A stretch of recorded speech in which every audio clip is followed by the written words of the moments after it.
ડાકોરમાં કારતક સુદ પૂર્ણિમાએ ભક્તોનો ધસારો જોવા મળી રહ્યો છે।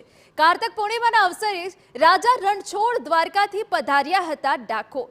રણછોડ રાયજીના ડાકોર આગમનને આજે 869 વર્ષ પૂર્ણ થયા। ભક્ત બોડાણાની ભક્તિને વશ થઈ રણછોડ રાય પધાર્યા હતા ડાકોર। શ્રદ્ધાળુઓને મન કારતક પૂર્ણિમાના દર્શનનો વિશેષ મહિમા છે। મોટી સંખ્યામાં ભાવિ ભક્તોએ લીધો મંગળ આરતીના દર્શનનો લાભ। રાજા રણછોડને આજે કરાયા અત્યંત મનોહારી શણગાર। ઉલ્લેખનીય છે કે કારતક પૂર્ણિમાનો અવસર હોય ગત રાતથી જ ડાકોર ધામમાં શ્રદ્ધાળુઓનો મેળાવડો જામ્યો હોય તેવી સ્થિતિ સર્જાઈ હતી। રણછોડ રાયના દર્શન માટે મોડી રાતથી જ ભાવિકો લાઈનમાં લાગી ગયા હતા। રણછોડ રાયજીના ડાકોરમાં આગમનનો અવસર હોય આજે રણછોડ રાયજીને અત્યંત મનોહારી શણગાર કરાયા અને જય રણછોડ માખણ ચોરના નાદથી સમગ્ર પરિસર ગુંજી ઉઠ્યું। તો આજે ભગવાનને વિશેષ મુગટ પર ધારણ કરાવાયો। નોંધનીય છે કે રણછોડ રાયજી આ મુગટ વર્ષમાં માત્ર 3 વખત જ ધારણ કરે છે।